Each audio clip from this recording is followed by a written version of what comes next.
Welcome and hello two electron physics classes. Physics में विकास sir और मेरे साथ आप फिजिक्स को सिंपल तरीके से येट कॉन्सेप्चुअलाइज करके पढ़ते हैं ताकि आप किसी भी तरीके के कॉम्पिटिटिव एग्जाम्स के अंदर महारत हासिल कर पाए, JEE एडवांस मेंस या फिर नीट के एग्जाम्स या फिर बेसिक कॉन्सेप्ट्स के आंसरिंग स्कूल लेवल पे भी आप कर पाते हैं।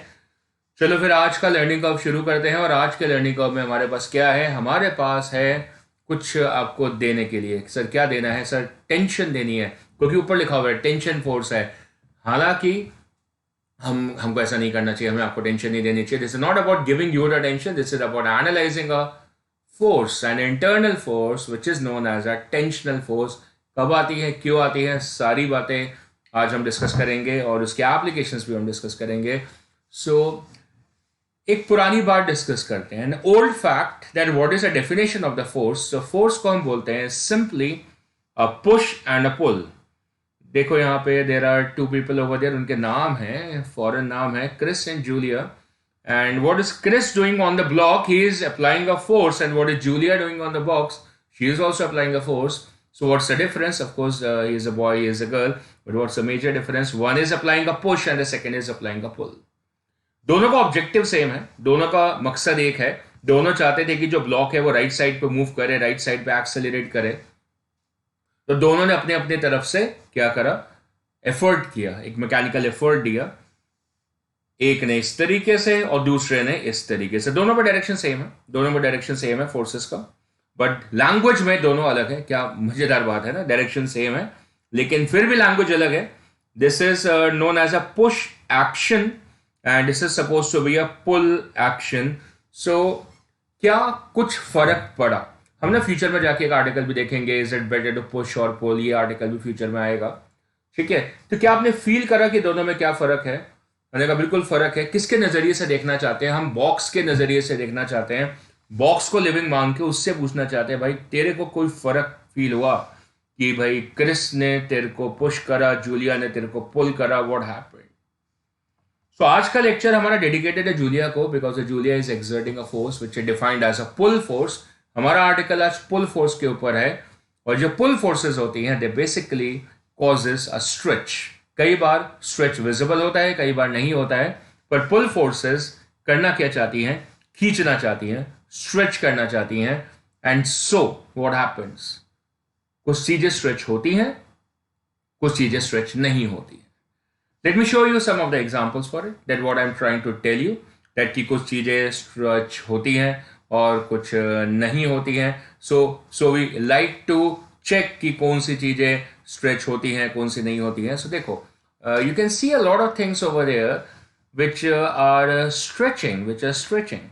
So can you see that? So this rope, ये दोनों मिल के इसको stretch करने की कोशिश कर रहे हैं, पर ये हल्की फुल्की हो गई, हल्की फुल्की हो गई है ना। देखो थोड़ी सी लूज थी, अब टाइट हो गई है। फिर ये देखो ब्रिज में, देखो what is happening in the bridge, कि ये जब गाड़ी उसके ऊपर से गई तो क्या हुआ? ध्यान से देखना, सेंटर पे वो नीचे क्या हो गया? थोड़ा सा बेंड हो गया, थोड़ा सा बेंड हो गया। फिर ये देखो, ये तो वायर का तो मैंने बता ही दिया। स्प्रिंग देखो, it's a very common thing जो आपके हाउस होल्ड में मिल जाएगा, दैट इज अ स्प्रिंग। और स्प्रिंग देखो, स्प्रिंग क्या हो रहा है? अरे कंप्रेस हो रहा है, एक्सपैंड हो रहा है। और ये दोस्त है इसका, एक क्लिफ से गिरने वाला है, तो ये उसको अपने हाथों से बचा रहा है। वो पेंडुलम के लिए झूल रहा है, वो अलग बात है। पर क्या उसके हाथों में दर्द हो रही होगी जब उसने उसको होल्ड किया हुआ है? तो सर हो रही होगी, फील करो। तो क्यों हो रही होगी सर? क्योंकि उसके हाथों की नसें तन रही होंगी। क्यों खिंच रही हैं? इसका मतलब कोई फोर्सेस एक्शन में है, जिसकी वजह से हमारे हाथों में दर्द हो रही है। So they can be numerous examples. Spring को देखो, ये आपके घरों में एज अ स्प्रिंग बैलेंस होता है। And this is what the diagram over there is. ये जो एनिमेशन है ये क्या शो करी है कि आपने उस स्प्रिंग बैलेंस पे वेट टांगा। सो वेट टांगने की वजह से क्या होगा? देखो वो नीचे की तरफ स्ट्रेच कर गया। क्या करेगी स्प्रिंग? नीचे की तरफ क्या करेगी? स्ट्रेच करेगी। So that's the key word. The key word is suppose to be what? The stretch. And so we are going to concentrate on the stretch. We going to concentrate on what? We are going to concentrate on the stretch. So let's concentrate on the stretch article now. So let's see that how do the stretch forces are going to be visualized. Stretch forces को शुरू करते हैं, हम क्या बोलते हैं? Tension forces. क्या बोलते हैं? As a tension forces. So our article is based upon the force tension. Tension एक अंदरूनी फोर्स है, इंटरनल फोर्स है। आपको तब दिखती है, एक तो आप सिस्टम के अंदर जाके झाके, और ये तब दिखती है जब कोई भी चीज को आप खींचते हैं, पुल करते हैं, तो तब ये फोर्स दिखनी शुरू होती है, आपको दिखानी पड़ती है। फ्री बॉडी डायग्राम बना के आपको दिखानी पड़ती है, वो भी आज के लेक्चर का हिस्सा है। फिलहाल के लिए आपको जो मैंने बातें समझाई वो कुछ इस एग्जाम्पल में भी आपको दिख रही है कि यहाँ पे दोनों ब्लॉक्स हैं, और उन दोनों ब्लॉक्स को हम क्या कर रहे हैं, खींचने की कोशिश कर रहे हैं, तो इसके अंदर डेफिनेटली टेंशन आएगी। फिर मैंने कल भी एग्जाम्पल दिया था कि हम क्या कर रहे हैं, एक पुली ले रहे हैं, पुली से एक रस्सी ले रहे हैं, और रस्सी के दूसरे हिस्से पे बाल्टी लगा रहे हैं, बाल्टी को कुएं के अंदर भेज रहे हैं, कुएं के अंदर भेज रहे हैं, वेल के अंदर, और फिर दूसरे हिस्से को खींच रहे हैं। तो उसे क्या कर रहे हैं हम, खींच रहे हैं मतलब स्ट्रेच कर रहे हैं। तो उस वायर में, उस रोप में क्या आएगी, टेंशन आएगी। That's our idea is. फिर आप पुली को क्यों यूज करते हैं, what is a pulley does, basically reduces the mechanical effort. तो क्या कर रहे हैं, देखो उस ऑब्जेक्ट को वो सीधा खींचता, उसको मुश्किल होती है, लेकिन उसे पुली के ऊपर डाल के एक रोप को फिर उसने खींचा, उससे उसकी एफर्ट कम हो जाएगी। So pulley basically reduces the mechanical effort. पर पुली को ऑपरेट करने के लिए साथ में आपको स्ट्रिंग चाहिए थी, तो स्ट्रिंग में जो फोर्स डेवलप होती है हम उसको क्या बोलते हैं, tension. So there must be always languages in physics कि ये फोर्सेस कब कब आपको दिखेंगी, कब कब आपको अप्लाई करनी है। तो लैंग्वेज है हमारे पास में, रोप्स हो, केबल्स हो, चेन्स हो, रॉड्स हो। तो इन सब केसेस में जब ऐसे क्वेश्चंस आते हैं, सो आप टेंशन फोर्सेस को अप्लाई कर सकते हैं। करेक्ट है ना, है ना। अब आपके पास एक धागा है, जैसे धागा है, जैसे rope, it's a rope, it's not exactly a thread, it's like a rope. अब क्या है कि आप क्या इसको कंप्रेस कर सकते हो ही नहीं रहा, देखो ये कंप्रेस क्या हो गया, ये तो लूज हो गया। So this can not be compress my dear, ये कंप्रेस नहीं हो सकता। कोई सॉलिड सा ऑब्जेक्ट है, जैसे मेरे पास ये एलईडी का रिमोट है, अब मैं इसको खींच रहा हूँ तो ये खींच नहीं रहा है, मैं इसको दबा रहा हूँ तो ये दबा नहीं रहा है, तो kind of a rigid behaviour show कर रहा है।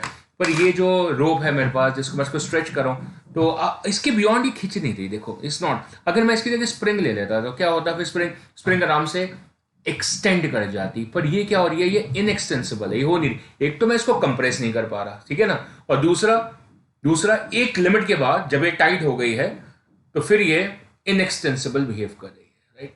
सो my ideas are going to behave on that कि जैसे ये देखो, ये लेंथ ऑफ द रोप है, यहाँ पे ये रोप मान लेते हैं, दिस इज द रोप। और क्या हुआ कि ये जो बॉक्स नीचे टंगा हुआ है, जो बॉल नीचे टंगी हुई है, जितना भारी भरकम बॉल नीचे टंगी हुई है, तो इसकी लेंथ शायद चेंज नहीं हो रही है, या हो रही होगी तो मार्जिनली नेकेड आई से हमें दिख नहीं रही है। तो हम इस आइडिया को यूज करना चाहेंगे आज के लेक्चर में एज इनएक्सटेंसिबल आइडिया। कौन सा idea, the inextensible idea where it is not extending at all. अब उसका मतलब हम कैसे यूज करेंगे वो देखेंगे। अब ये देखो, ये जिम्नास्ट वाले आइडियाज होते हैं, आपने देखे होंगे सर्कस के अंदर, कभी आपने देखा होगा। So this is how, physics का क्वेश्चन ही है वो बेसिकली। लेकिन फिर ये देखो कि क्या हो रहा है कि ये यूज कर रहे हैं, स्ट्रिंग्स को कैसे यूज कर रहे हैं। आपने रियलिटी शोज में भी देखा होगा कि इस तरीके से वो मलखम करते हैं, रोप्स पे लटकते हैं। So it utilize what the stretching capacity of the strings. अब स्ट्रिंग में कैपेसिटी होनी चाहिए, स्ट्रिंग टेंसाइल होनी चाहिए, क्या बोलेंगे, टेंसाइल होनी चाहिए, मतलब उसके अंदर टेंशन आनी चाहिए। और कहीं ज्यादा हो गया, आपका वजन ज्यादा है और स्ट्रिंग इतनी स्ट्रांग नहीं है, तो गिर जाएंगे आप नीचे, हड्डी वड्डी टूट जाएगी आपकी। So will have to select a proper string जिसके अंदर टेंशन कैरिंग एबिलिटी स्ट्रांग हो। तो स्टील होती है, स्टील इज देयर, और काफ़ी फाइबरस वायर्स होती हैं, रोप्स होती हैं, जिनके अंदर काफ़ी ताकत होती है। जैसे आप पतंगी उड़ाते हैं, उसका मांझा होता है, काफ़ी स्ट्रांग होता है, कटवट जाता है गला वाला उससे। बैंड होती है आजकल वो प्लास्टिक चाइना वाली स्ट्रिंग, चाइना तो वैसे भी नो कमेंट्स, ओके। सो अब ये देखो, this is what he is doing. ये भी आपने करा होगा, रोप वे क्रॉसिंग भी आपने करी होगी कभी ना कभी, एडवेंचर जगह गए होंगे आप, रिवर क्रॉसिंग पे ऐसा करा जाता है। या वैसे भी आप फील्ड में अपनी गुड वर्कआउट्स के लिए इस सबको यूज करते हैं, बैलेंसिंग एक्ट्स होते हैं। So see what is happening, it's utilising the behaviour of the stretch in the string. The string is stretching and whenever the string stretches, उसके अंदर फोर्सेस डेवलप होती हैं। बिना फोर्स के तो आप कुछ कर नहीं सकते ना, कोई एक्शन हो नहीं सकता। So forces have to be developed. तो आप यूज कर रहे हैं the behaviour of the string, the cables, the strings, the ropes, right, इनके बिहेवियर को आप यूज कर रहे हैं। We need to understand that how these particular forces act. Of course, previous lectures में मैंने इसका हिंट दिया हुआ है, तो आपको आइडिया है वो टेंशन का कि टेंशन क्या होती है। सो लैंग्वेज वाइज में देख लेते हैं, लैंग्वेज थोड़ी सी कई बार कठिन होती है, करेक्ट लैंग्वेजेस हम उसको आसान कर लेते हैं। In the physics tension is a pulling force. Of course सबसे मुद्दा जो है वो यही है कि जब आप बाहर से एक्शन पुल का लगाते हैं तो सिस्टम के अंदर जो डेवलप होता है हम उसको टेंशन बोलते हैं। तो हम बोलते हैं the object is under tension और it has developed the tensile forces. कैसे? By the means of the string, the cable, the chain और सिमिलर ऑब्जेक्ट्स, राइट? और by ends of the rod, truss members, जैसे बड़े बड़े bridges जो बने होते हैं उनके अंदर बहुत सारे सेक्शंस बने होते हैं, तो उन सबको ट्रस बोलते हैं, हायर फिजिक्स लैंग्वेज है। इसको हम 3D ऑब्जेक्ट्स बोलते हैं, राइट? कई बार ऑब्जेक्ट्स 1D होते हैं, सिंपल जैसे रोप है, suppose to B 1D, spring है 1D है, तो जैसे ब्रिजेस के स्ट्रक्चर्स होते हैं 3D स्ट्रक्चर्स होते हैं, सब जगह लगती है। कई बार इजीली आपको दिख जाती है, कई बार आपको थोड़ी मेहनत करनी पड़ती है। जब आप अगर फ्यूचर में जाकर फिजिक्स ऑनर्स करेंगे, इंजीनियरिंग मैकेनिक्स करेंगे, तो आपको दिखेगा कि स्ट्रट्स में आपको टेंशन को कैलकुलेट करने का मौका मिलेगा। आप ही तो बनाएंगे ना, कभी घर बनाएंगे, ब्रिजेस बनाएंगे, अच्छे अच्छे काम करेंगे, है ना? सो मेजर बात सुनेंगे, मेजर बात एक्शन रिएक्शन पे। ये बात मैंने कल के लेक्चर में आपको बोली है, समझाई है ना? क्या समझाया है? कि बेसिकली जितनी भी ये वाली फोर्सेस होती हैं, जो इंटरनल फोर्सेस होती है, पेयर में होती है। ये अंदर है ना, बाहर से तो नहीं आ रही ना। बाहर से तो आप पुश एंड पुल का एक्शन करे किसी भी फोर्स के थ्रू कर सकते हैं, लेकिन अंदर जो डेवलप हो रहा है वो बेसिकली मैकेनिकली हम दो हिस्सों में बांट रहे हैं। या तो ऑब्जेक्ट क्या है, टेंशन में आएगा, या तो कंप्रेशन में आएगा। बिल्कुल सही सुना आपने। अगर आप बाहर से पुल एक्शन लगाते हैं तो अंदर क्या डेवलप होगी, टेंशन। बाहर से पुश एक्शन लगाते हैं तो अंदर क्या डेवलप होगी, कंप्रेशन। तो क्रिस क्या कर रहा था, ऑब्जेक्ट में कंप्रेशन क्रिएट कर रहा था, और जो जूलिया है वो क्या कर रही थी, ऑब्जेक्ट में एक्सटेंशन या स्ट्रेच प्रोड्यूस कर रही थी, द पुलिंग एक्शन। सारी बातें एक्चुअली में क्या है, बिल्कुल एटॉमिक लेवल पे जाती है। मैं एक वर्ड लूंगा, एक शब्द बोलूंगा, and sometimes a single word is very very important. ये जो फोर्सेस हैं, चाहे मैं आज टेंशन बोल रहा हूं, नेक्स्ट लेक्चर में कंप्रेशन बोलूंगा, ये जो भी फोर्सेस है, मैं नॉर्मल फ्रिक्शन या नॉर्मल फोर्स का नाम या फ्रिक्शन फोर्स का नाम लूंगा। जितनी भी फोर्सेस हैं, बोलूं कौन कौन सी बोल रहा हूं मैं? I am talking about the tension force, अभी वो एक वर्ड आया नहीं है। I am talking about the compression force, जिसको मैं फ्यूचर में नॉर्मल रिएक्शन फोर्स बोलूंगा। क्या बोलूंगा? Normal reaction force. या फिर मेरा प्रैक्टिकल एस्पेक्ट मेरे सामने आएगा और मैं बोलूंगा फ्रिक्शन फोर्स बोलूंगा।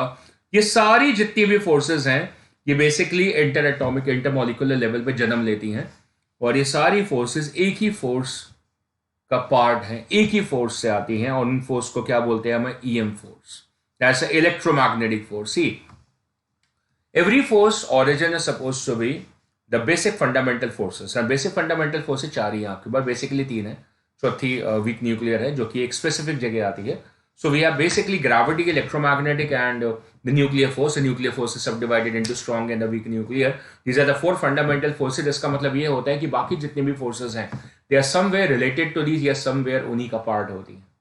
अब क्या है कि जो इलेक्ट्रोमैग्नेटिक फोर्स होती है उसमें एक सेंस ऑफ टच होता है, ये मैंने बताया हुआ है, हालांकि वो दूर से भी लगती है, पर जितनी भी टच फोर्सेस होती हैं they are basically electromagnetic in nature. So ये जितनी भी फोर्सेस हैं, tension force, compression, normal reaction, friction force, they are basically acting with a condition of touch.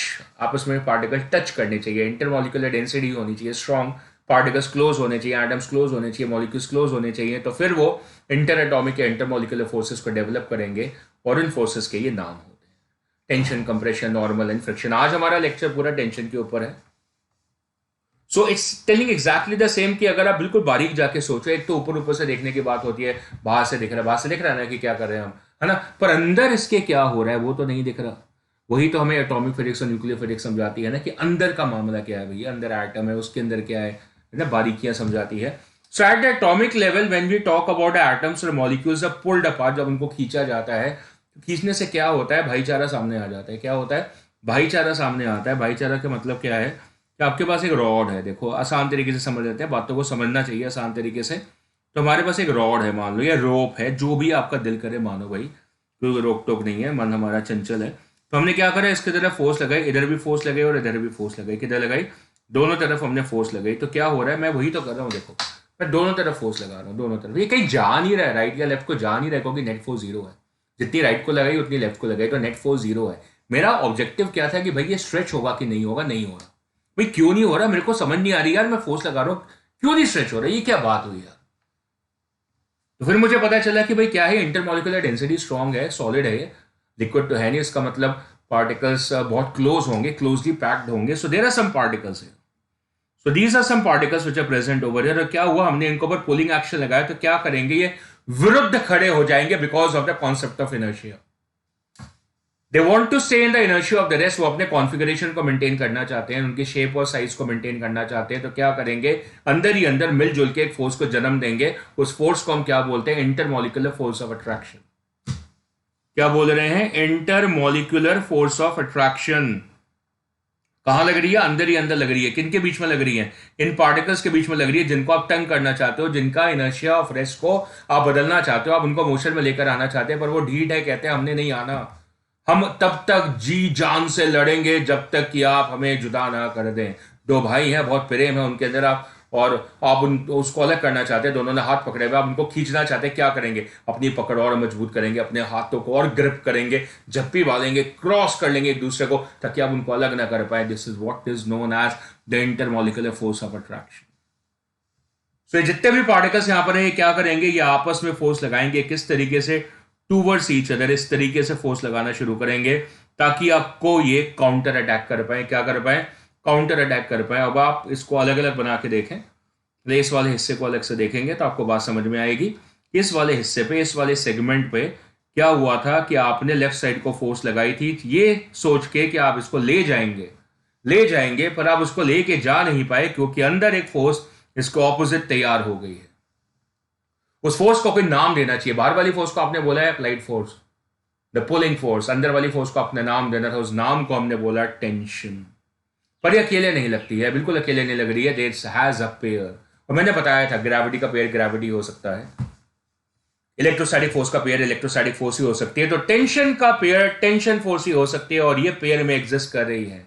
लेकिन एक और बात आपको समझाई थी कि जो एक्शन रिएक्शन फोर्सेस होती हैं, जो पेयर फोर्सेस होती है, वो कभी भी एक ऑब्जेक्ट पे नहीं लगती है, एक पार्टिकल पे नहीं लगती है। तो हमने क्या करा है, हमने इसके हिस्से कर दिए। So these are two parts over here, there are two parts on this. और ये जो राइट साइड वाला हिस्सा है, जो ये वाला पार्ट है, इस पार्ट के ऊपर भी आपने फोर्स लगाई हुई थी। कहां पे, टूवर्ड्स राइट, इस तरीके से। लेकिन वो भी आगे को नहीं जा पा रहा। क्यों नहीं जा पा रहा, क्योंकि उसके ऊपर भी पीछे की तरफ फोर्स लग गई है। तो आपने देखा कि हमने बेसिकली इसके दो ऑब्जेक्ट्स कर दिए। इसी आइडिया को हम फ्री बॉडी डायग्राम का नाम देंगे।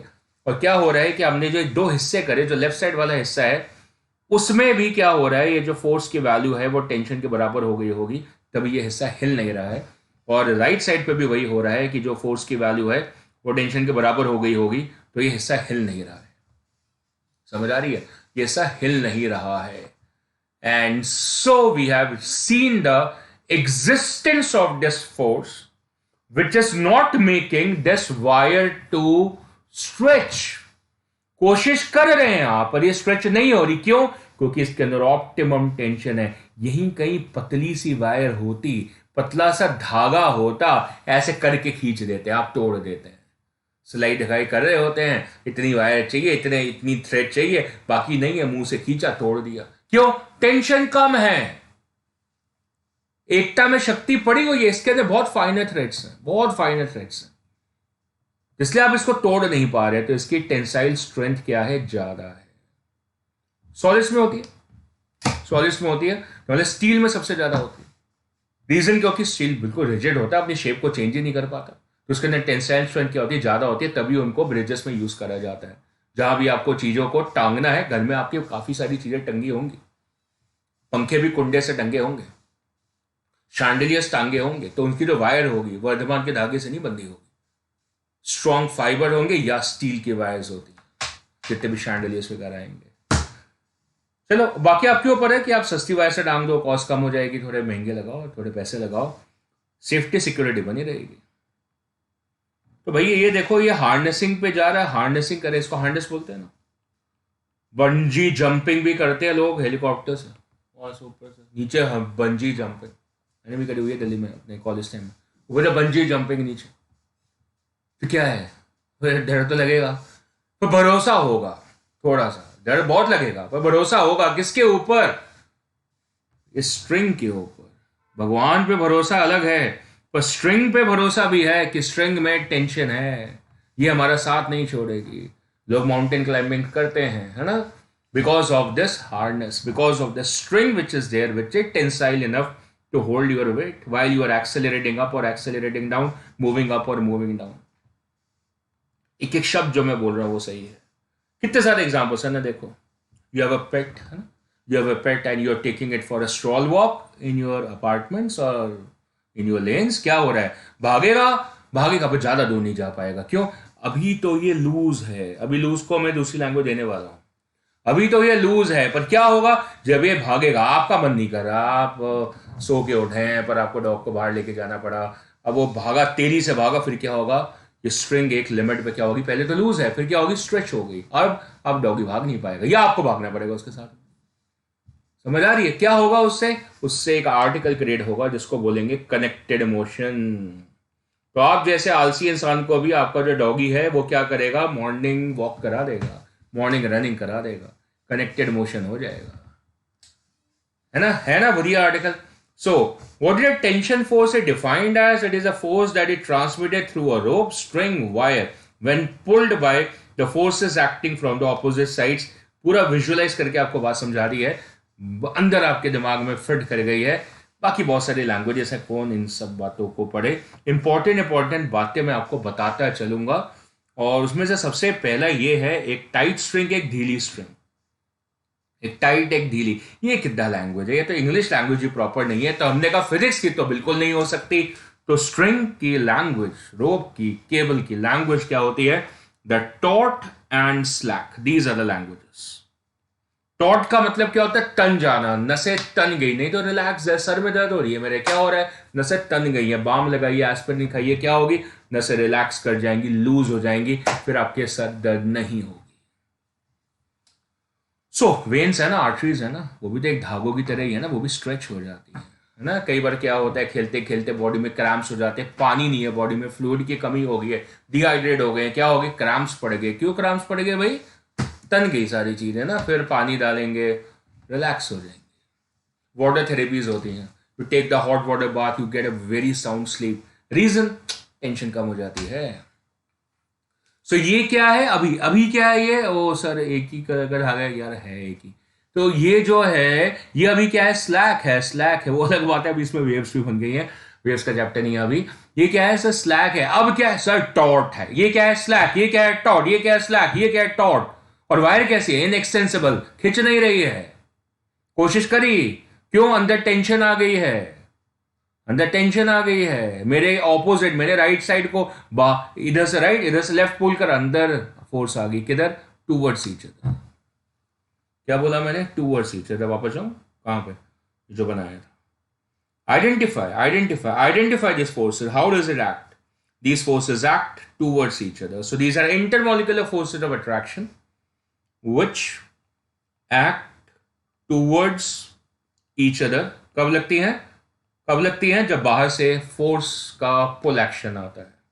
When pull action forces are applied, तब अंदर ये फोर्सेस डेवलप होती हैं. इंटरमोलिकुलर फोर्सेस हैं, स्ट्रॉन्ग तभी होंगी जब पार्टिकल्स क्लोज होंगे, तभी इंटरमोलिकुलर डेंसिटी स्ट्रॉन्ग होगी, तभी ये फोर्सेस स्ट्रॉन्ग होंगी. इसलिए स्टील में सबसे स्ट्रॉन्ग फोर्स होती है.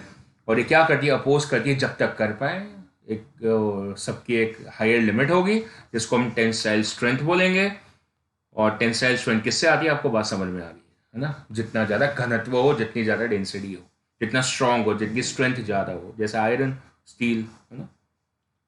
सो see this idea which this is slack string right no. Slack का मतलब लूज होता है.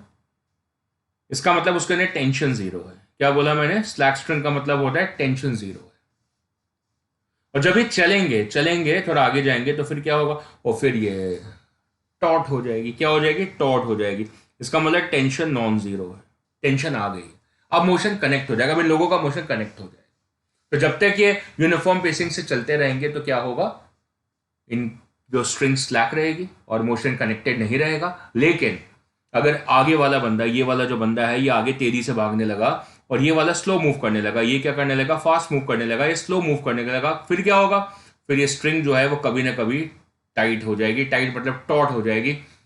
फिर क्या होगा? फिर पीछे वाले को भी थोड़ा तेजी से चलना पड़ेगा या आगे वाले को स्लो होना पड़ेगा, पेस को मेंटेन करना पड़ेगा. रिलेटिव मोशन का आपस में क्या करना पड़ेगा, जीरो करना पड़ेगा, दोनों की वेलोसिटी सेम हो जाएगी। ठीक, फिर मोशन उनका कैसे रहेगा, कनेक्टेड रहेगा। सबसे वधिया स्ट्रिंग क्या होती है, ये क्या मतलब हुआ वधिया string? There are two kind of the strings my friends. One of the string is suppose to be defined as an ideal string, जिसके बारे में तब से आपको समझाने की कोशिश कर रहा हूं, और दूसरी स्ट्रिंग होती है नॉन आइडियल। ऑफ कोर्स जो मोस्टली स्ट्रिंग्स हम प्रैक्टिकल लाइफ में डील करते हैं they are non ideal mostly, but then highly strengthenised strings जैसे ये है, this is suppose to be an ideal right now. What is ideal? What is an ideal in this? Ideal एक behaviour है जो कि हम डेवलप करते हैं। दोबारा से, आइडियल एक बिहेवियर होता है जो कि हम डेवलप करते हैं। ऐसा नहीं है कि जन्मांतर से वो आइडियल है। आइडियल स्ट्रिंग का मतलब होता है कि वो मासलेस हो। अब ऐसी कोई चीज़ होती नहीं है दुनिया में, झूठ क्यों बोले कि भाई जिसके अंदर मास ना हो। ये क्या बात हुई कि मास नहीं है, या ऐसा कुछ होता नहीं। ऐसा क्या है कि रिलेटिवली जिसके साथ में आप उसका मास कंपेयर कर रहे हैं उसका मास ज्यादा है इसके कंपैरिजन। मतलब मान लो आपने इससे इससे नीचे 100 किलो का वजन टांग दिया, हालांकि 100 किलो का टांगोगे टूट के गिर जाएगी। मान लो आपने इसके नीचे 10 किलो का वजन टांग दिया, 10 किलो का, तो इसका मास अगर 3-4 ग्राम है तो 10 किलो मतलब कितना हो गया, 10,000 ग्राम। तो फिर इसका मास नेग्लिजिबल हो जाएगा, तो आप उसको मासलेस बोल देंगे। समझ आई? सो कोई भी चीज एब्सोल्युटली मासलेस नहीं होती, पर दुनिया में सारी चीजें रिलेटिव होती है। तो उस आइडिया के बेस पे इसका मास इसके साथ में जो चीज अटैच होगी, क्योंकि फाइनली आर्टिकल कनेक्टेड मोशन पे ही जाएगा, तो जो भी चीज इसके साथ अटैच होगी उसके मास के सामने इसका मास नेग्लिजिबल है। फ्रिक्शनलेस भी हम एज्यूम कर लेते हैं, मतलब नेग्लिजिबल से होगा तो हम इसको नेग्लेक्ट कर लेते हैं। इस चैप्टर में तो फिलहाल कर ही रहे हैं, अगला चैप्टर हमारा फ्रिक्शन का ही आएगा, तो फिर हमें देखना पड़ेगा। सो आइडियल स्ट्रिंग क्या है, जिसके अंदर कोई मास नहीं है या नेग्लिजिबल मास है, ये लिख देता हूँ। इस negligible mass in compare to the, आगे की कहानी भी होती है, in compare to the objects which are connected to it and frictionless also. इन सारी चीजों का मकसद क्या है? सारी चीजों का मकसद क्या है? वो ये है that tension at every point in the string must remain the same. Her point पे, हर हिस्से पे। मतलब ये अगर आपकी स्ट्रिंग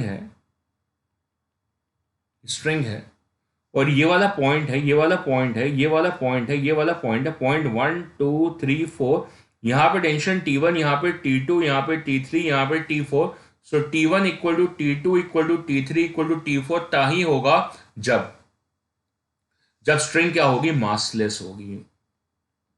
मासलेस है मतलब आइडियल है।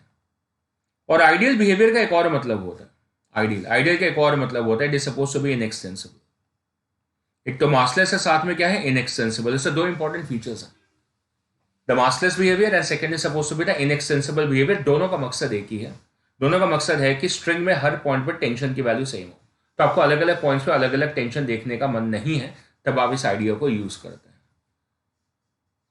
पर फिर आपकी बात है ना, आपने शैंडलियर टांगा, आप शैंडलियर जो आपने टांगा है तो उसके साथ में आपने स्टील वायर लगा दी, हालांकि जरूरत नहीं है ना क्योंकि ज़्यादा वेट नहीं, पर आपने लगा दी। तो फिर अब जो स्टील की वायर है उसका मास शायद कंपैरेटिवली ज़्यादा है, और कंपैरिजन में है जो आपने शैंडलियर या कोई बल्ब टांगा है। सो फिर हम उसको आइडियल नहीं बोल पाएंगे। एक तरीके से आइडियल है क्योंकि एक्सटेंड नहीं करेगी, नीचे नहीं आएगी। ऐसे नहीं शैंडलियर खिंच के पूरा नीचे आ जाएगा, ऐसा तो नहीं होगा। इसका मतलब एक्सटेंड नहीं करेगी। हाँ कि ना? बिल्कुल सही है ना।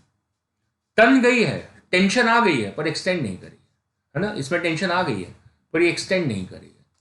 आपने हाथ से सूटकेस पकड़ा हुआ है ना, आपके हाथों की नसें तन गई है पर एक्सटेंड नहीं करी है, इनएक्सटेंसिबल है। ठीक है। और आपके बॉडी वॉल्यूम के हिसाब से जो पर्टिकुलर नस होगी उसका मास नेग्लिजिबल होगा आपके बॉडी मास के हिसाब से। समझ आ रही है? इसका मतलब it is going to behave as an ideal. So बात अंडरस्टूड है, ठीक है ना। So massless rope, massless frictionless pulley, pulley पे बाद में आएंगे। अभी हमारा आइडिया क्या है, मासलेस रोप, तो हर जगह पर टेंशन की वैल्यू सेम आएगी। ये बेसिक मुद्दा होता है। सो अभी तक हमने जो टेंशन फोर्स के बारे में सीखा है वो देख लेते हैं। A taut rope has a force exerted on it. Of course ये बात है, आपने बाहर से फोर्स लगाई है तो अंदर क्या डेवलप होगी, टेंशन डेवलप होगी। और अगर रोप लाइट वेट है मतलब नेग्लिजिबल मास है, द फोर्स, कौन सी force, tension force, is uniform over the entire length. ऐसी फोर्स को हम क्या बोलते हैं, टेंशन बोलते हैं। और कहां पर होती है, it acts along the rope. Along the रोप का मतलब ये आपकी रोप है और आपने फोर्स इसके ऊपर बाहर से लगाई हुई है ऐसे, ये बाहर से एक्सटर्नल फोर्स है। तो अंदर टेंशन कैसे आ रही है, the inside tension is towards each other, पर कहां पे लग रही है, ऐसे along the rope, it's acting along the रोप। ठीक है ना। जैसे वर्टिकल भी है आपके पास में ऐसे, है ना, और आपने क्या करा, नीचे से कोई वजन वजन लगा दिया, तो इसके ऊपर पुलिंग फोर्स आ गई, नीचे की तरफ एक्सटर्नल फोर्स आ गई, पर टेंशन कैसे लग रही, वो टेंशन ऐसे लग रही होगी टूवर्ड्स ईच अदर, कहां पे, along the rope. That's our idea. Where is a force is acting, that is acting along the rope. अब इस पर्टिकुलर रोप को आप क्या करो, ये सीधी रोप है, इसमें टेंशन कैसे लग रही है, सीधी रोप है देखो, और इसमें टेंशन कैसे लग रही है सर, ऐसे लग रही है, ऐसे लग रही है हर जगह पे, हर एक सेगमेंट पे ऐसे लग रही है, कैसे लग रही है, टूवर्ड्स ईच अदर लग रही है. अब आप क्या करो, अब आप इसको कर्व कर दो ऐसे. सो फिर से टेंशन कैसे लगेगी, फिर से टेंशन कैसे लगेगी, अलोंग द रोप लगेगी इस तरीके से. ये बेसिकली आपको क्या सिखाएगा कि there are the parts which are connected to each other via this. ये आपस में इसलिए जुड़े हुए हैं क्योंकि ये फोर्सेस हैं, इंटरमोलिकुलर फोर्सेस ऑफ अट्रैक्शन. समझ आ रही है, ये इसलिए जुड़े हुए हैं आपस में. ये फोर्सेस ना होंगी तो जुड़ेंगे नहीं, टूट जाएंगे, फिर बाहर से तो फोर्स लगी रही है ना, वो इनको तोड़ देंगे. So they always act in the pairs, they are always acting in the pair. और ये अलग अलग ऑब्जेक्ट्स पे पेयर्स लग रहे हैं, सही है ना, दिख रहा है ना, अलग अलग ऑब्जेक्ट्स पे लग रहे हैं. That's the tension, it always acts along the रोप. तो एक पुल फोर्स की वजह से आती है, और कहां लगती है, अलोंग द रोप लगती है. Done.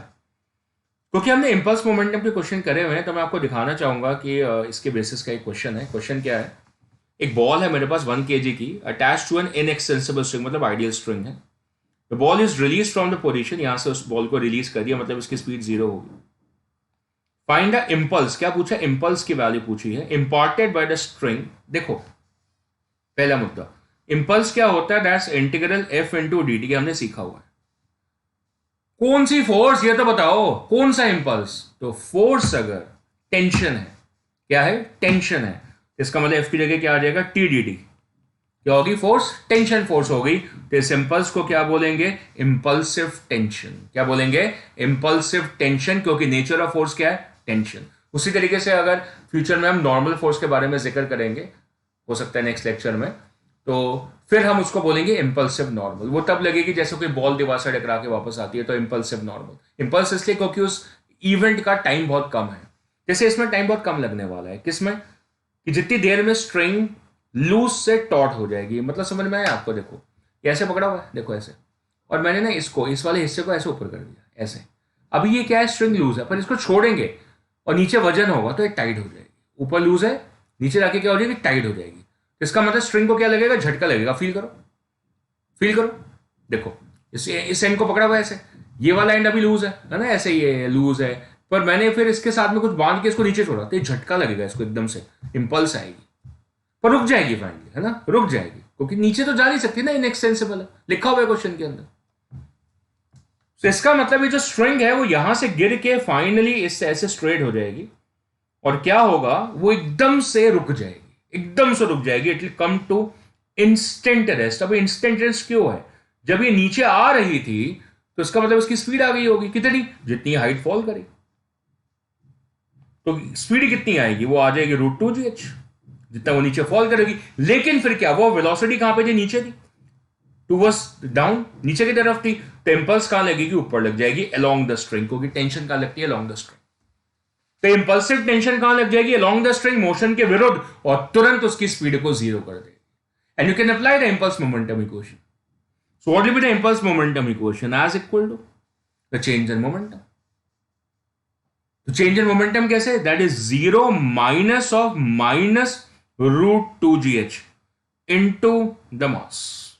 Mass into change in velocity, final velocity कितनी होगी, 0, रुक गई वो, अब स्टैटिक हो जाएगी ना, सीधा टंग गई, अब स्टैटिक हो गई, तो फाइनल स्पीड कितनी होगी, 0. पहले कितनी थी, -√2gh, क्यों, नीचे की तरफ लग रही थी ना, -√2gh थी, कितनी, -√2gh. से इंपल्स कहां लगा, उसके ऑपोजिट, कैसे, माइनस माइनस प्लस हो गया, impulsive tension becomes m into √2gh.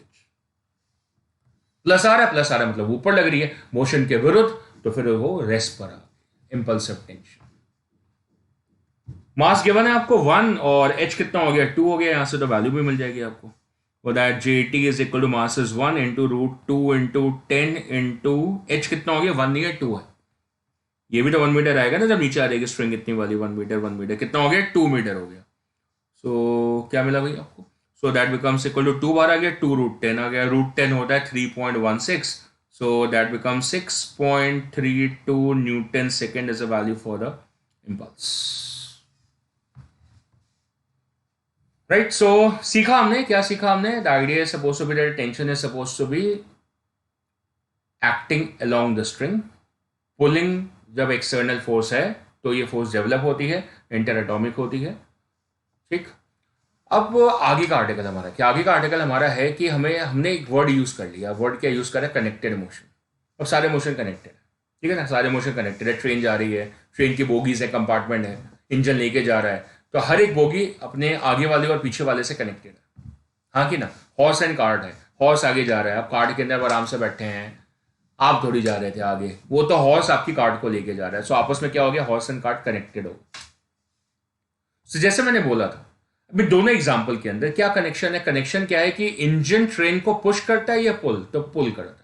Horse cart को पुश करता है या पुल? पुल करता है. इसका मतलब आपके पास एक लॉन मोवर है. लॉन मोवर पता है ना? आपने देखा होगा कि लॉन मोवर है. आप उसको पुश भी कर सकते हैं, पुल भी कर सकते हैं. पुल करते हैं कई बार, ऐसे खींच के लेके जा रहे हैं. सूटकेस है, आप फ्लाई करने जा रहे हैं, you are going international travel, घूमने जा रहे हैं, छुट्टियां मनाने जा रहे हैं, तो आपके पास पैकिंग बैग है, हैवी है, तो आपने सूटकेस कौन सा लिया? ट्रॉली वाला, और आपने क्या करा? उसको पुल करा और खींचा और चलते बने. सो पुलिंग एक्शन है. What is this? Pulling action.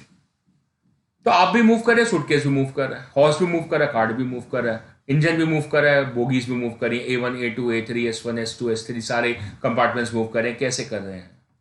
क्योंकि टेंशन फोर्सेस हैं बीच में, कर रहे हैं. आपसे पूछा गया कि आप A2 कंपार्टमेंट में बैठे हैं. कल याद है ना? आप A2 कंपार्टमेंट में बैठे रहे. आप A2 कंपार्टमेंट में अगर बैठे हैं तो आपसे पूछा गया कि आप A2 कंपार्टमेंट का मोशन समझाइए. तो आप क्या करेंगे? आप पूरे सिस्टम का मोशन नहीं समझाएंगे. आप बोलेंगे चलो मैं A2 को अलग से बना के दिखाता हूं, फिर उसके ऊपर जो जो फोर्स लग रही है उसको एनालाइज करूंगा. और अगर आप ये सारे कार्यक्रम को अंजाम देते हैं, इस आइडिया को बोलते हैं the construction of the free body diagrams. Free का मतलब क्या होता है? अलग करना, फ्री करना. वैसे वो कंपार्टमेंट ट्रेन का हिस्सा है, तो बंधा हुआ है, कनेक्टेड है बाकी कंपार्टमेंट से, इंजन के साथ. लेकिन फिर भी आपकी चाहत है, आप बताना चाहते हैं कि यार ये अलग से इसको फ्री मोशन दिखाओ कि भाई ये क्यों मूव कर रहा है. बाकी मूव कर रहे हैं पता है, पर ये वाला क्यों मूव कर रहा है ये बताओ.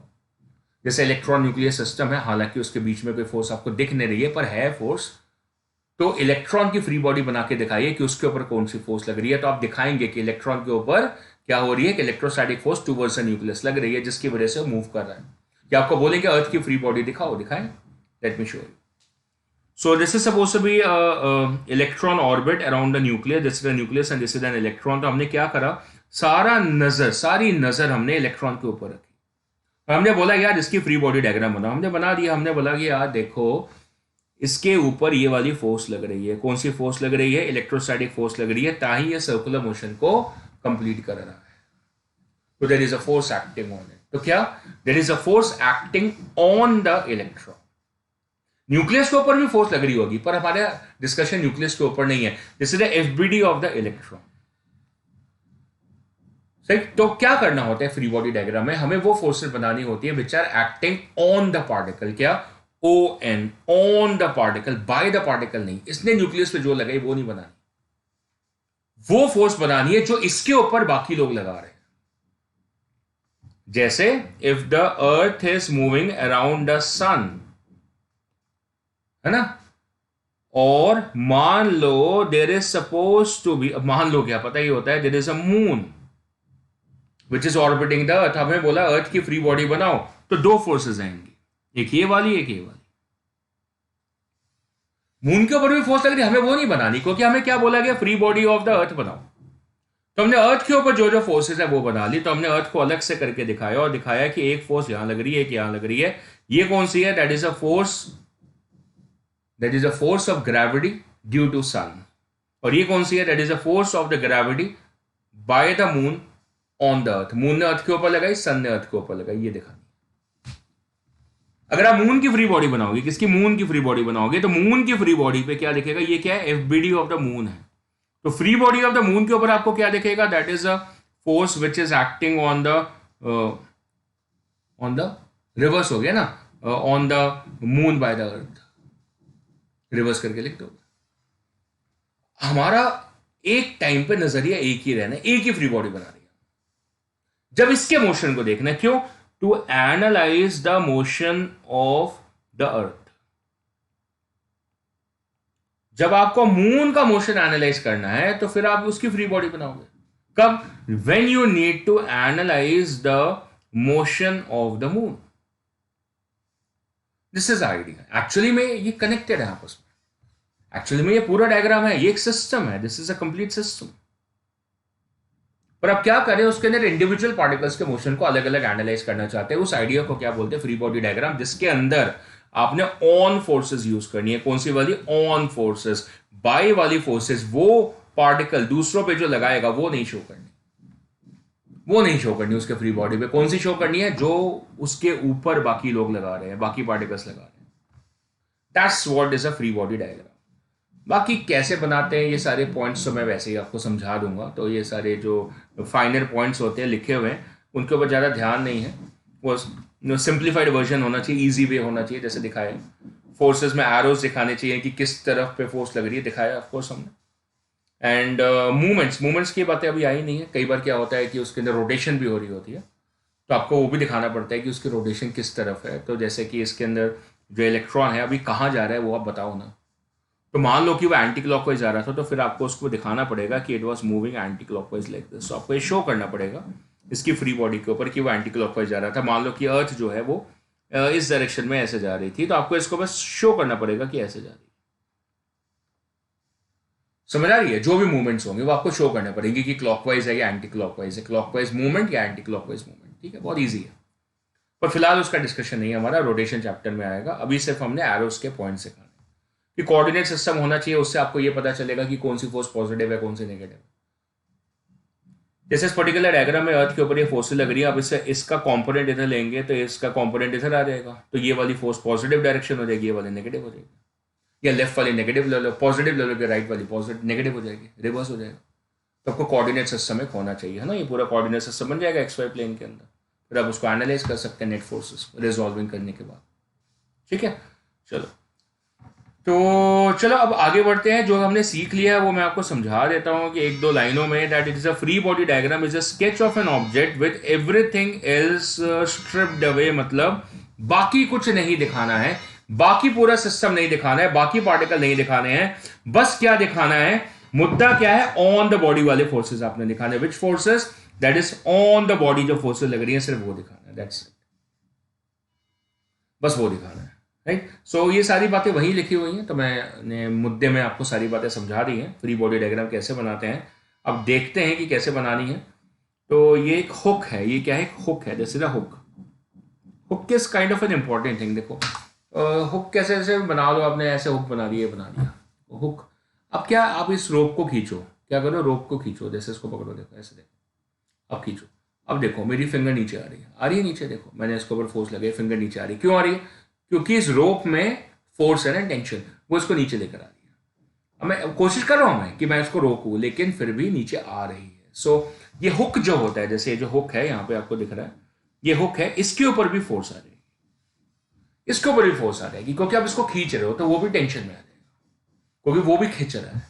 यूजुअली हम ऐसे करते हैं, पंखे कैसे टांगते हैं, तो पहले हुक लगाते हैं, फिर उसके ऊपर पंखे को हमने टांगा होता है। तो दैट्स व्हाट इट इज। यहाँ भी हुक लगा हुआ है, देखो सेफ्टी हो जाती है एक तरीके की, है ना। तो कई बार मोस्टली क्वेश्चन में वो दिखाते नहीं है। मोस्टली क्वेश्चन में क्या करेंगे, वो सीधा सीधा दिखा देंगे, ऐसे दिखा देंगे सीधा स्ट्रेट, कि ऐसे डंगा हुआ है ब्लॉक, सिंपल लाइक दिस। ये हैश लाइंस के शो करिए, ये फिक्स्ड है, हैश लाइंस। हैश लाइंस का मतलब होता है that HASH, hash lines, right. इनका मतलब क्या होता है कि ये फिक्स सरफेस है, मूव नहीं करेगा। ठीक है, मूव नहीं करेगा। अब क्या करना है, आपने ये बताना है कि यार ये जो बॉक्स है ये स्टैटिक क्यों है। क्या क्वेश्चन पूछा आपने, why it is static. So why it is static my dear, यार ये क्या बात हुई, टांगा हुआ है उसको हमने, कैसे? धागे से। अच्छा, तो धागा क्या करे, स्ट्रेच हो रहा है, स्ट्रेचिंग फोर्स आ रही है। एक्चुअली में स्ट्रेच नहीं हो रहा है, दिख नहीं रहा आपको, क्योंकि वो इनएक्सटेंसिबल है ना। पर उसके अंदर फोर्स तो डेवलप हुई ना, कौन सी वाली? टेंशन, जो कि उस स्ट्रेच को रोक रही है, कोशिश करिए रोकने की।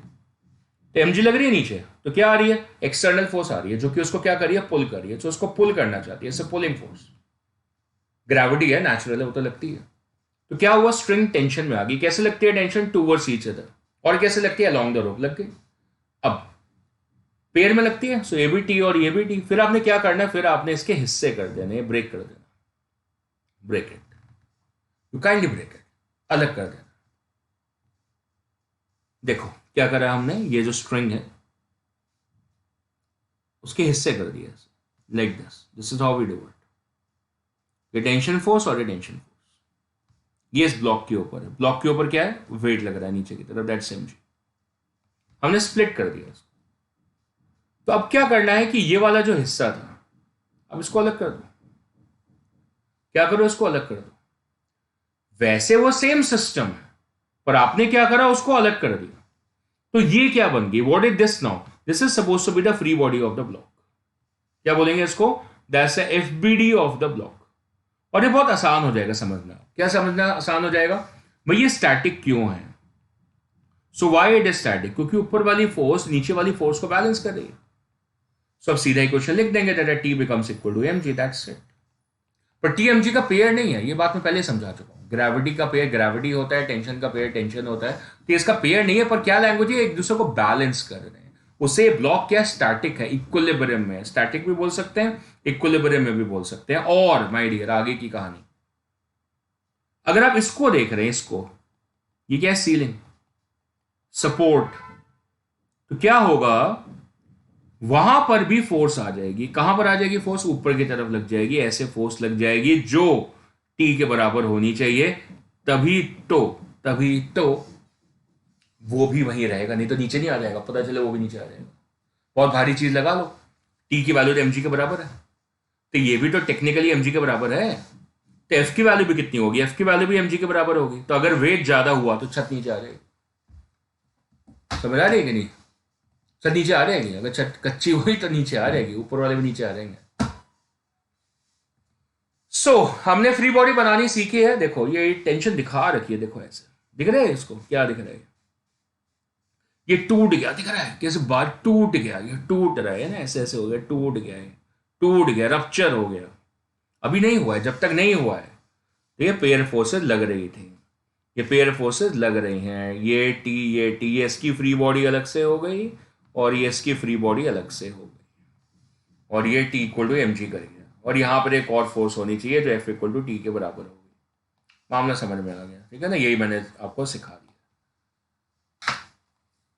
ये देखो है ना, ये देखो टंगा हुआ है, टंगा है, मजे से टंगा है।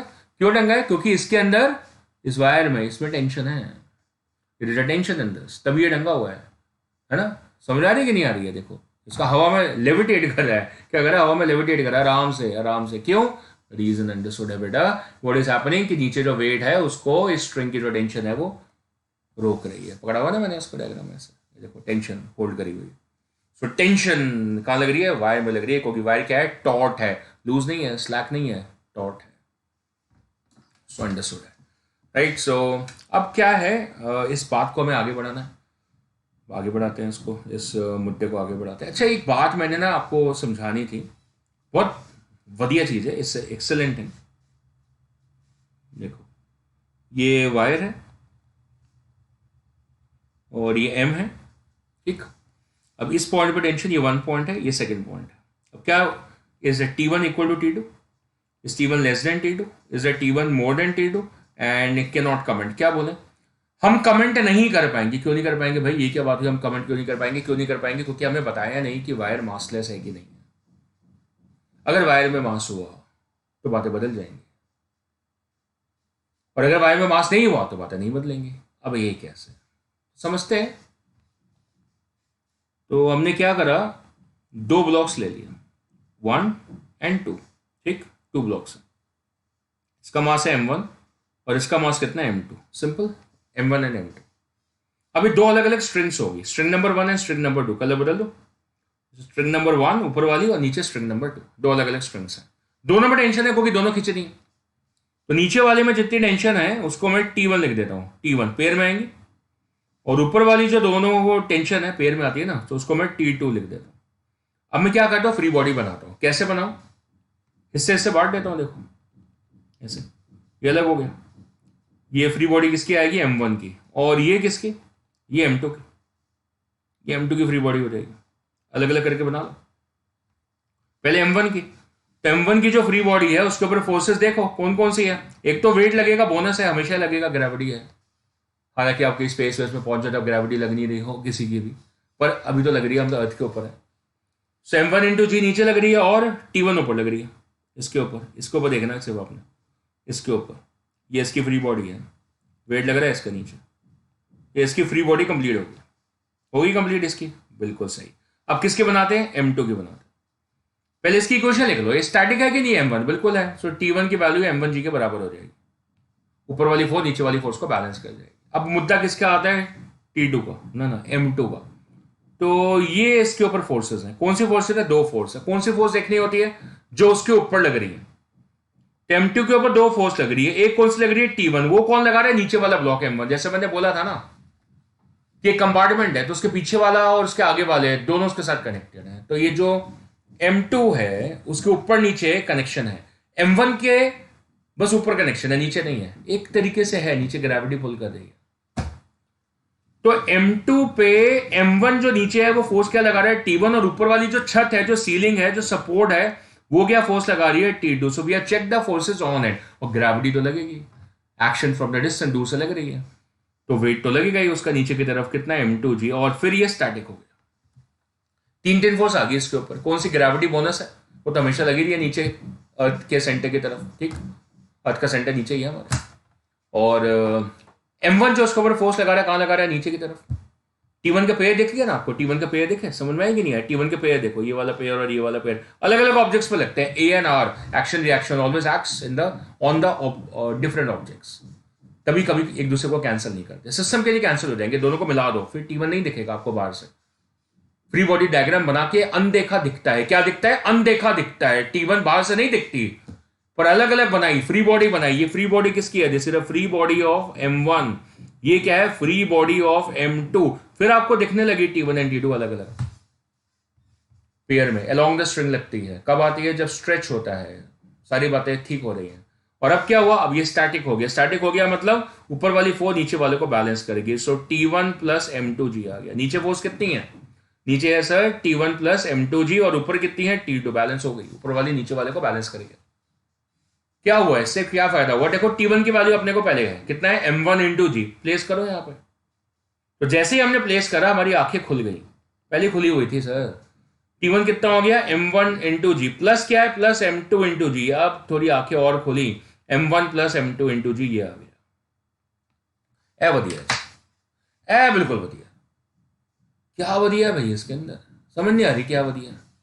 टू ब्लॉक सिस्टम है, टू ब्लॉक सिस्टम ला रहा हूं मैं, सारा तैयारी बना रखी है मैंने। एक टू ब्लॉक सिस्टम है जी, ऐसे ऐसे ऐसे टू ब्लॉक सिस्टम है, दिख रहा है, देखो देखो, टू ब्लॉक सिस्टम। अब भाई ये वाला जो है, ये वाला, इसको किसने टांगा हुआ है, ये इस धागे से टंगा हुआ है। तो इस धागे पे जोड़ लग रहा है, क्या लग रहा है, इस धागे पे जोड़ लग रहा है, स्ट्रेच में है ये। तो इस पे जो जोड़ लग रहा है किसकी वजह से लग रहा है, ऊपर वाले की वजह से थोड़ी लग रहा है। ये नीचे जाना चाहता है, ये वाला नीचे वाला, ये सैमसंग M21 का डब्बा, ये नीचे जाना चाहता है, तो ये धागा उसको रोक रहा है। तो इसमें टेंशन नीचे वाले की वजह से है। तो यहां पर टेंशन की वैल्यू कितनी आएगी, जितना नीचे वाले का वजन है वही है। देखो उधर देखो, स्क्रीन पर देखो, ये वाला जो आंसर है सिर्फ नीचे वाले की वजह से। इस पॉइंट की टेंशन किसकी, ये T1 जो है किसकी वजह से, उसके नीचे वाले की वजह से है। और ये जो ऊपर वाले पकड़ रखा है, इसके ऊपर ज्यादा दामोदार है, ये पूरे सिस्टम को होल्ड करके बैठा है। ये लाल रंग वाला धागा है, लाल रंग धागा, ये क्या रखा है, दोनों को होल्ड करके बैठा है। तो इसमें स्ट्रेच किसकी वजह से आ रहा है, नीचे वाले दोनों की वजह से आ रहा है। So what's the tension in this, equal to the weight of both of them. वही तो हमने डिराइव करा भाई, कि T2 की वैल्यू कितनी आ रही है, m1 प्लस m2 इंटू जी, दोनों को संभाले बैठा है।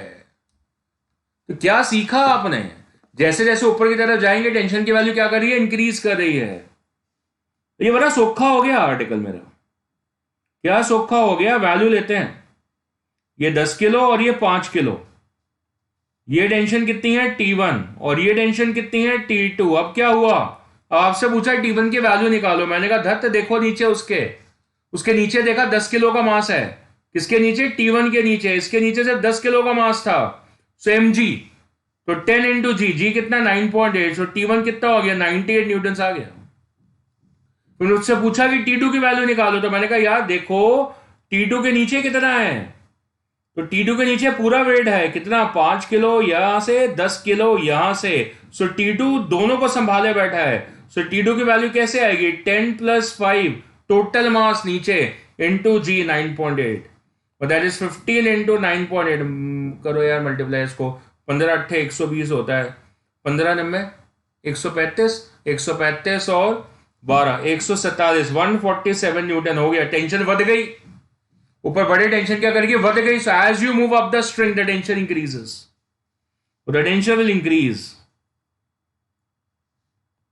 क्या बोला? टेंशन विल इंक्रीज, मतलब ये रोप है। क्या है? रोप है। रोप का मास है स्मॉल एम, इसका मास कितना है? Capital M.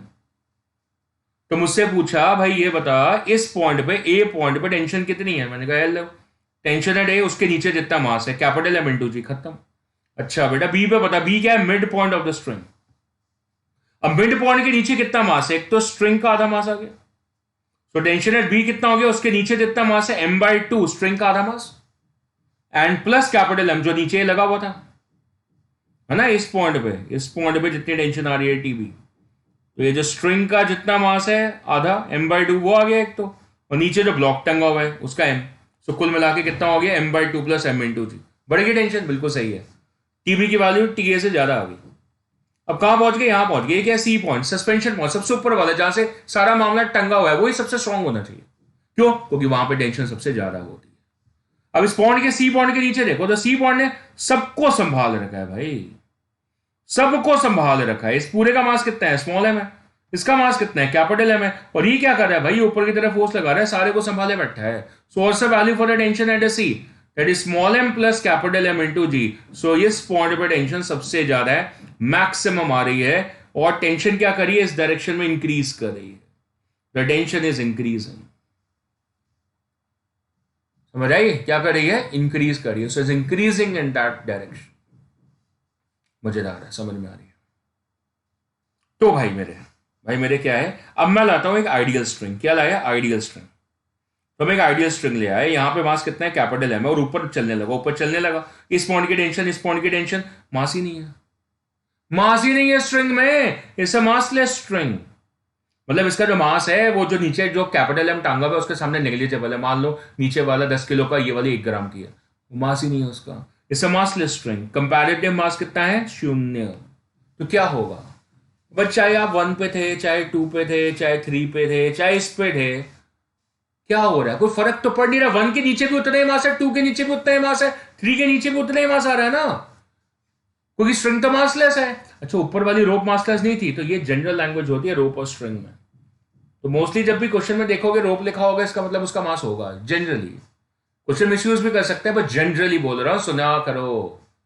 तो जनरली जब भी रोप लिखी होगी तो उसके अंदर यूजुअली क्वेश्चन में देखना मास गिवन होगा। स्ट्रिंग होगी तो मोस्टली आइडियल होगी, मतलब मास वास होगा नहीं। तो फायदा क्या? और यार T1 T2 T3 सारे मास सेम है। नहीं, सारी टेंशन सेम है, क्योंकि नीचे तो पल्ले मास ही नहीं है, एक ही मास आ रहा है, capital M. So hence it is equal to mg। That's the beautifulness of the massless string, जिसको मैं आइडियल स्ट्रिंग बोल रहा हूं। और एक्सटेंड भी नहीं कर रही है, इसकी लेंथ उतनी है जितनी लेंथ थी उतनी है, फिक्स है। इसका मतलब वो फिक्स लेंथ है, चेंज नहीं हो रही है, वजन डाल के बावजूद नहीं चेंज हो रही है। So it is inextensible also. So it's ideal. फायदा क्या हुआ? अगर वो आइडियल है, so the tension is same at all points of the string. समझ आ रही है कि नहीं आ रही है? बिल्कुल समझ में आ रही है सर, बिल्कुल क्लियर हो गया सर। टेंशन हाईएस्ट वैसे सबसे ऊपर वाले पॉइंट पे होती है, लेकिन अगर स्ट्रिंग मासलेस है तो पूरी स्ट्रिंग में टेंशन सेम आएगी। नहीं तो जैसे जैसे ऊपर बढ़ेंगे सर टेंशन की वैल्यू इंक्रीज करती है। जैसे मान लो कि आपके पास में ये स्ट्रिंग है इस तरीके से, और ठीक है ना, स्ट्रिंग है, ये ब्लॉक ही हटा देता है, अब रोप लगा देता है। ये क्या आ गई? रोप आ गई। रोप का मास कितना है? Small M. लेंथ कितनी है? इस पॉइंट पे टेंशन कितनी होगी? किस पे? ए पॉइंट पे। तो ए पॉइंट पे टेंशन होगी 0। क्यों भाई? क्योंकि उसके नीचे कुछ भी टंगा नहीं है, तो किसी को भी वो होल्ड नहीं करके बैठा हो, तो उस वजह से ए पॉइंट पे टेंशन 0 है। तो हमसे पूछा कि इस पॉइंट पे कितनी होगी। ये कौन सा पॉइंट है भाई? ये वो वाला पॉइंट है जो कि ए से एक्स डिस्टेंस ऊपर है। इस पॉइंट पे टेंशन आपसे पूछिए कि बी पॉइंट पे बताओ यार टेंशन कितनी है इस पॉइंट पे। तो मैंने क्या करना है, इसके नीचे वाला मास देख लेना और उसको जी से मल्टीप्लाई कर देना, इतना मास चाहिए मेरे को जो कि एक्स लेंथ पर हो। अच्छा, तो यूनिटरी मेथड लगा लो। देखो एल लेंथ पे मास कितना है एम, तो यूनिट लेंथ का मास कितना होगा एम बाई एल, तो एक्स लेंथ का मास कितना होगा M upon L into X. समझ में आ रही है कि नहीं आ रही है? 1 मीटर का मास 10 ग्राम है, तो 2 मीटर का कितना होगा 20 ग्राम, तो 1 मीटर का कितना है 10 ग्राम, तो आधे मीटर का कितना होगा 5 ग्राम। यूनिटरी मेथड है। सेल लेंथ का कितना मास है एम, यूनिट का कितना हुआ M by L, X length का कितना हुआ M by L into X. इसका मतलब ये जितना मास है ये कितना हो गया M by L into X, ये हो गया मास। एम नॉट लिख दूं इसको, तो एम नॉट की वैल्यू मिल गई कितनी M by L into X, और इस पॉइंट पर टेंशन कौन सा पॉइंट ले लो, बी ले लूं, बी पॉइंट पर टेंशन कितनी होगी, the B point tension that becomes m naught into g, जितना मास उस पॉइंट के नीचे था। So that's m by L into x. That's how the tension varies with the distance. T as a function of x लिख दिया। T multiplied by x नहीं है, T is as a function of x. कितना है m by L into g and into x. That becomes a tension. अब अगर A point पर है, कहां पर है A पॉइंट पर है, तो A पॉइंट पे x कितना है 0। So tension at A कितनी हो जाएगी 0, क्यों, क्योंकि x की वैल्यू 0 है। और अगर हम यहां पहुंच जाते हैं, यहां पे किस पॉइंट पे C पे, तो C पे x कितना हो जाएगा L के बराबर हो जाएगा। Orbital tension at C maximum हो जाएगी, और कितनी आ जाएगी, that will be m by L into G. X कितना हो गया वहां पे एल एल कैंसिल हो गया, mg आ गया। तो पहले से पता था कि उस पॉइंट के नीचे सारा वेट है, कितना है mg है। तो मैंने कहा ग्राफ बनाता चलता हूं इसको, मैंने ग्राफ बनाया किसका, t वर्सेस x का। सो स्ट्रेट लाइन बन जाएगी ऐसे इस ग्राफ में, सही है कि नहीं है। t is equal to M G by L, ये तो कॉन्स्टेंट है, and into x, so x 0 तो टेंशन 0, और जैसे जैसे एक्स राइज करेगा टेंशन की वैल्यू बढ़ेगी, और मैक्सिमम कहां पर हो जाएगी सपोर्ट पॉइंट पर, जहां पे एक्स की वैल्यू कितनी हो जाएगी एल। तो एक्स की वैल्यू एल हो जाएगी तो यहां पर टेंशन कितनी हो जाएगी मैक्सिमम हो जाएगी, और किसके बराबर है, that is suppose to be equal to mg. और बाकी किसी डिस्टेंस पे यहां पे एक्स पे at this we are getting the value as M G by L into X, that's the value for the tension. कितनी सारी बातें हमें क्लियर होती जा रही है ना, सारी बारीक बातें हैं, पहली बार आप सीख रहे हैं तो आपको समय लगेगा, और फिर धीरे धीरे आप चैंप हो जाएंगे, चैंप। तो जैसे ये क्वेश्चन है, अब पूछ रहे हैं आपसे कि बताओ भाई क्या बताना है आपको, आपको ये बताना है कि T2 पे टेंशन कितनी है, बता दिया आपने, उसके नीचे जितना वजन है कितना है m2 इंटू जी, खत्म। फिर आपसे पूछा ये बताओ T1 की टेंशन कितनी है, हमने कहा कोई बात नहीं यार, ये देखो इसके नीचे का सारा वजन देख लो कितना आ रहा है, sir m1 plus m2 into g, question खत्म, ओवर, खत्म हो गया भाई। चलो कोई बात नहीं, अब आगे देखते हैं। अब ये देखो सर, अब ये बताओ सर कि अब टेंशन बताओ मेरे को, कहां पे बतानी है ये तो बताओ सर, इस पॉइंट पे बताओ कितनी टेंशन है, इस पॉइंट पे बताओ। मैंने कहा कोई बात नहीं भाई साहब, आराम से तसल्ली से, परेशान क्यों हो रहे हो। पहले क्या करो आप, टोटल एक्सेलरेशन देखो सिस्टम की, क्या देखो, टोटल एक्सेलरेशन देख लो सिस्टम, वो कैसे देखें, या फ्री बॉडी बना लो, कितना देखो ध्यान से देखना, ये टी और ये टी बना ले, ठीक, और अब इसकी फ्री बॉडी बना लेते हैं। तो इसकी फ्री बॉडी कैसे बनेगी, 5 इंटू जी, जी को मैं 10 ले रहा हूं, ठीक, सो 5 इंटू 10, एम जी नीचे आ गई और ऊपर क्या लग गई, टी लग गई। ये इसकी फ्री बॉडी आ गई, किसकी, 5 किलो वाले ब्लॉक की। अब फ्री बॉडी बना हुआ ऊपर वाले ब्लॉक की, इस वाले की, इसको ब्लॉक नंबर ए बोल दो, इसको ब्लॉक नंबर बी बोल दो। तो मैंने ए की बना ली फ्री बॉडी, अब मैं किसकी बना रहा हूं, बी की बना रहा हूं। तो बी की फ्री बॉडी में कितना मास है, 6 किलो का मास है, तो नीचे उसका वजन लगेगा कितना, 6 इंटू 10 एमजी लग गया, और साथ में टी लग रही है नीचे, ये तो पेड़ में लगती है ना, ए वाले पे कहां लग रही है ऊपर, और बी वाले पे कहां लग रही है नीचे। They are always opposite in direction but they act on the different bodies. Repeating once again, A and R, action reaction are always equal and opposite, and they act on different objects. A पे लगी T ऊपर, B पे लगी T नीचे, दोनों का magnitude same है, T and T, दोनों स्ट्रेच फोर्स है, लेकिन दोनों का डायरेक्शन ऑपोजिट है, they are equal in magnitude, opposite in direction. चलो, और फिर बी के ऊपर ये भी फोर्स है, ऊपर की तरफ कितनी है, 200। अब ये दोनों मोशन कनेक्टेड है, क्या बोला मैंने, कनेक्टेड मोशन है, दोनों कनेक्टेड है। सुनो, अच्छा सुनो, ये देखो, अब ये स्टैटिक था, स्टैटिक था कि नहीं था, बोलो। स्टैटिक था। अब क्या करा मैंने, इसको ऊपर ले गया। देखो ये नीचे है सारा, नीचे है सारा, देखो यार यहां से नीचे है सारा। अब मैं क्या कर रहा हूं, इसको ऊपर लेके जा रहा हूं। कौन ऊपर जा रहा है, मेरा हाथ ऊपर जा रहा है, ये लाल धागा ऊपर जा रहा है।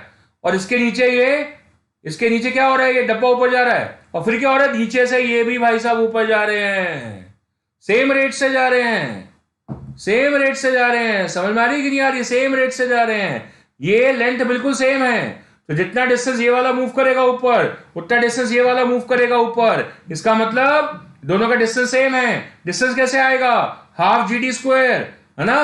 तो इसका मतलब क्या होगा, दोनों का टाइम सेम है, दोनों पे जी सेम है, तो दोनों डिस्टेंस सेम ट्रैवल करेंगे, मतलब दोनों के एक्सेलरेशन सेम है। S equal to half A D square आएगा, क्या आएगा, हाफ ए डी स्क्वायर।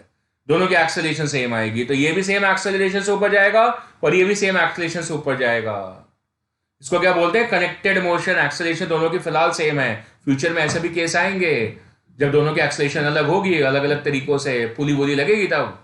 अभी नहीं है, अभी सिंपल है ना। जितना ऊपर वाला मूव कर रहा है उतना नीचे वाला मूव कर रहा है, तो दोनों का डिस्टेंस ट्रैवल सेम है, दोनों की एक्सेलरेशन कितनी आ रही है, सेम आ रही है।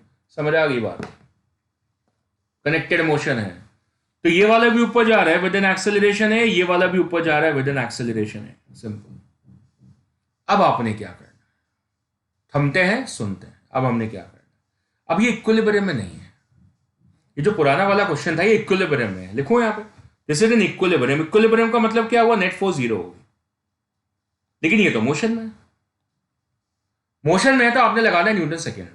क्या लगाना है आपने, न्यूटन सेकेंड लॉ। अब ये क्या होता है भाई, न्यूटन सेकेंड लॉ होता है net force equal to m into a. क्या, F equal to m into a. ये सूखा है, सूखा है मतलब, अरे हरा भरा करो इसको, हरा रंग लेकर आते, हरा भरा करते हैं इसको। ये हरा भरा हो गया, हरा भरा हो गया मतलब वेक्टर्स आ गए। क्या पता चला भाई, देखो एफ का डायरेक्शन ए के बराबर है, मतलब जिधर फोर्स लगाओगे उधर एक्सेलरेट करेगा। ये नहीं बोल रहे हैं कि जिधर फोर्स लगाओगे हमेशा बंदा उधर ही मूव करेगा, जिधर फोर्स लगाओगे उधर एक्सेलरेट करेगा। तो फोर्स कहां लगाई, ऊपर, तो एक्सेलरेशन भी किधर है, ऊपर है। दोनों पे फोर्स कहां लगी थी, ऊपर लगी थी ना। देखोगे नहीं, देखो लेफ्ट साइड हरा भरे में, तो दोनों किधर मूव कर रहे हैं, ऊपर की तरफ। एक्सेलरेशन दोनों की कहां पर है, ऊपर की तरफ है अभी फिलहाल इस पर्टिकुलर डायग्राम में, क्योंकि अभी पुली नहीं आई है। पुली आएगी तो फिर डायरेक्शन ऑफ फोर्स चेंज हो जाता है। पुली का काम ही यही होता है, मैकेनिकल एफर्ट को कम करना, डायरेक्शन ऑफ फोर्स को बदलना, ये पुली के काम होते हैं। अभी नहीं है हमारे जीवन में, अभी हमने कुएं में से पानी नहीं निकालना है, गांव में जाना है। अभी अगले लेक्चर में जाएंगे गांव में। तो एफ क्या है, ए के डायरेक्शन में है, ये मुद्दा है। F equal to M A मतलब फोर्स के डायरेक्शन में पार्टिकल एक्सेलरेट करेगा। तो मेरे को यार एक बात बताओ, जरा कॉन्सेंट्रेट करके हौले थम के सांस लेकर एक बात बताओ मेरे दोस्त, ये बताओ क्या टी जो है ये एम जी के बराबर होगा, सर कितना होगा। अगर टी एम जी के बराबर होगा तो एक्सेलरेशन थोड़ी आएगी, फिर तो बराबर हो गया ना सर, रेस्ट पर आ जाएगा जैसे पहले था ना सर। देखो समझा करो ना, T2 की वैल्यू सर देखो M2G के बराबर आपने बताई मेरे को, इसका मतलब ये ब्लॉक रेस्ट पर है ना सर। अच्छा ओके ओके, ठीक है, बात समझ में आई। अच्छा सर देखो, अगर ये M2 नीचे जाता तो मतलब M2G ज्यादा होता, वजन ज्यादा होता, T2 होल्ड नहीं कर पाता तो नीचे चला जाता टूट के। लेकिन सर अभी तो ये ऊपर जा रहा है, इसका मतलब सब पक्का है टी की वैल्यू जो है ना वो mg से ज्यादा है, मतलब 50 से ज्यादा होगी ताही तो ऊपर जाएगा। अच्छा बेटा, अच्छा तो नेट फोर्स कहां लग रही है, ऊपर लग रही है सर, तभी तो ऊपर जा रहा है। अच्छा कौन ज्यादा है, टी ज्यादा है sir. What is the net force, T minus 50 sir, ये क्या बात हुई। सर देखो ऊपर 60 लग रही है, नीचे 50 लग रही है, तो नेट फोर्स कितनी होगी सर, 60 माइनस 50 होगी ना। इसमें क्या है, इसमें इतना क्या समझाने का है सर। तो मैं तो समझाऊंगा ना, पहली बार एक तो बार समझाऊंगा। तो ऊपर 60 नीचे 50, कौन सी ज्यादा, 60 ऊपर जा रहा है। तो 60 और 50 में तो संभाल लेते ना आपको समझ में आ रहा था कि 60 ज्यादा है, पर यहाँ टी की वैल्यू थोड़ी पता थी आपको। फिर आपको एक बार तो समझाना था ना कि टी क्यों ज्यादा है, क्योंकि एक्सेलरेशन नेट ऊपर है तो नेट फोर्स भी ऊपर लगनी चाहिए। इसका मतलब टी की वैल्यू 50 से ज्यादा होगी तो नेट फोर्स कैसे लिखोगे, टी माइनस 50 लिखोगे, क्योंकि टी की वैल्यू 50 से ज्यादा आएगी ना। समझ आ रही है कि नहीं, ताही तो ऊपर जाएगा। So net force T minus 50 should be mass into acceleration, इतना ही लगते हैं।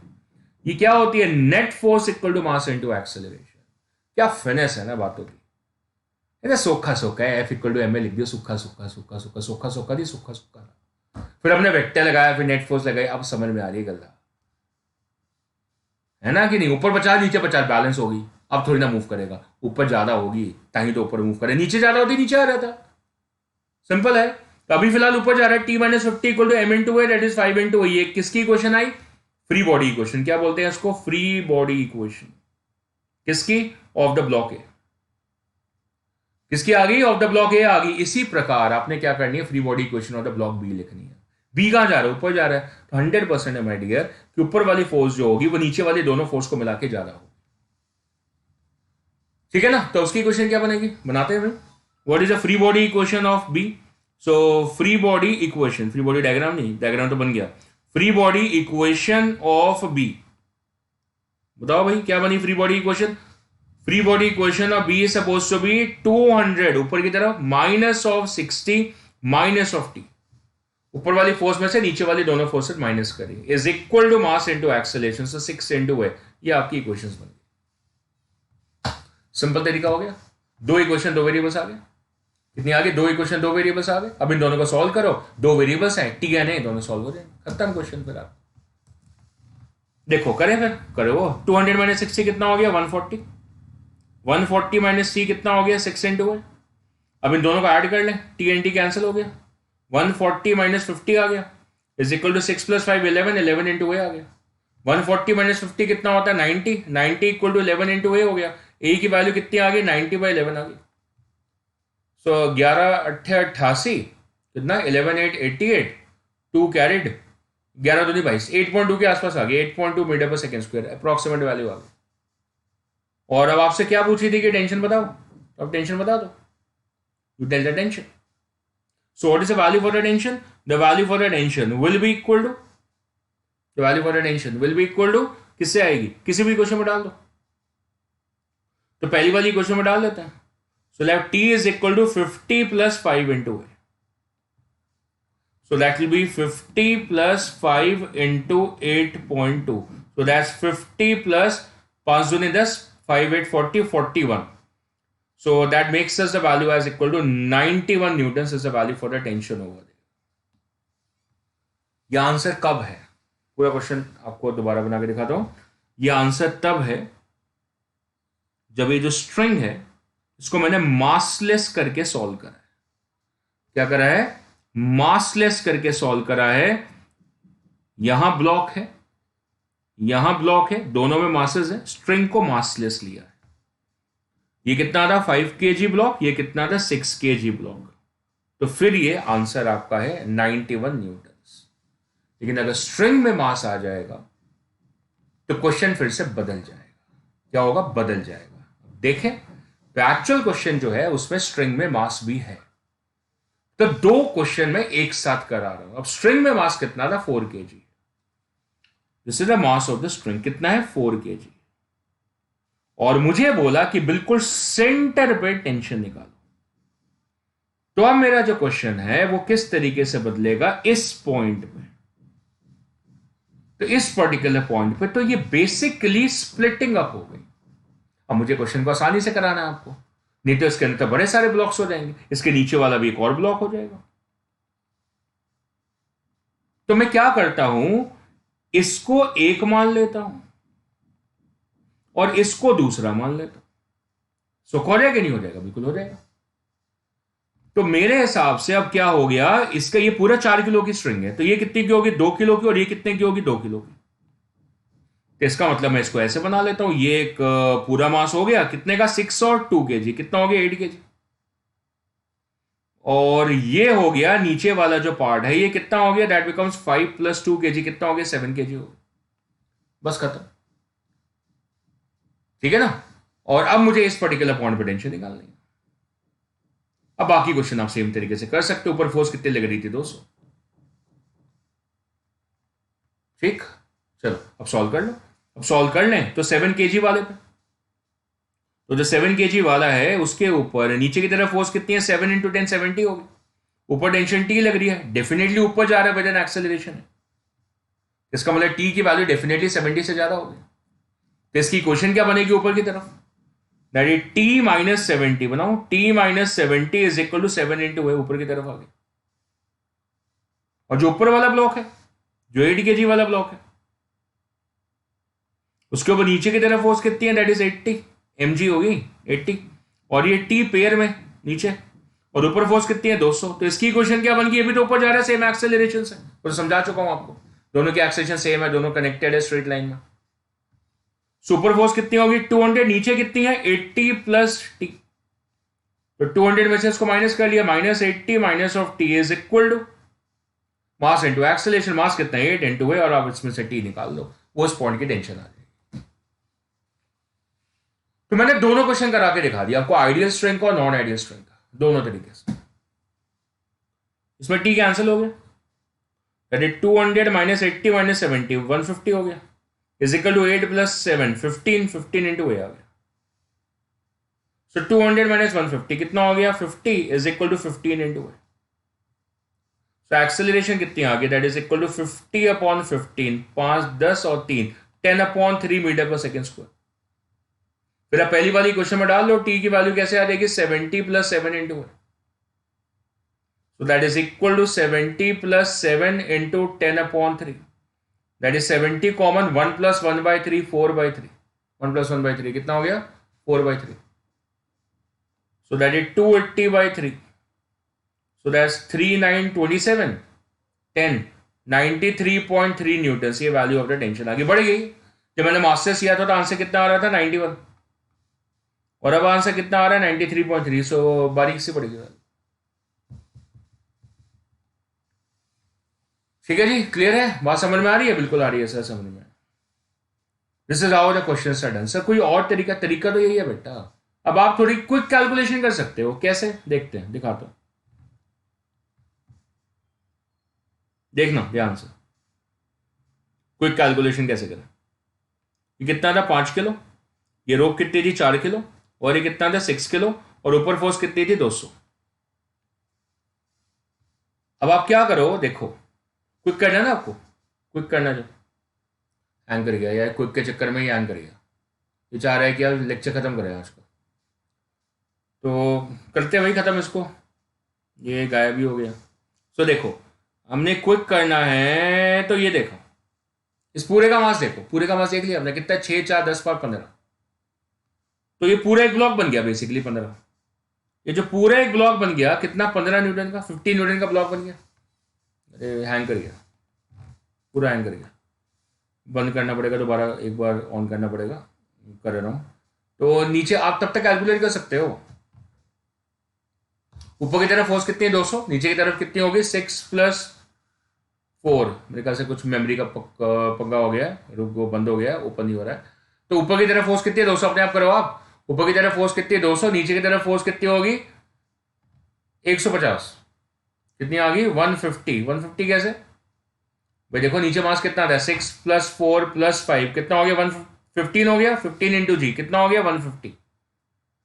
बहुत कुछ है पढ़ाने को अगले लेक्चर के लिए, अभी तो ये वाले ही समझा रहा हूँ ना आपको, है ना, ये वाले। तो इसके अंदर ये सारा गायब ही हो गया जो मैंने बनाया था। ये कितना था 5 किलो, ये कितना था 6 किलो, ये कितना था 4 किलो, ऊपर की तरफ फोर्स कितनी लगी 200। इस पूरे सिस्टम का मास कितना है, इस पूरे का सिस्टम है 15 किलो। इसका मतलब एक सिंगल ब्लॉक है मान लो, तो उसके ऊपर नीचे की तरफ फोर्स कितनी है 150, 15 इंटू जी, ऊपर कितनी है 200। What is the net acceleration, तो नेट एक्सेलरेशन ना सीधे निकाल सकते हैं, नेट फोर्स अपॉन मास। तो नेट फोर्स कैसे, ऊपर 200 नीचे कितनी 150, मुंह जुबानी भी कर सकते हो आप इसको। तो what is acceleration, net force, net force कितनी होगी 200 minus 150 divided by the total mass.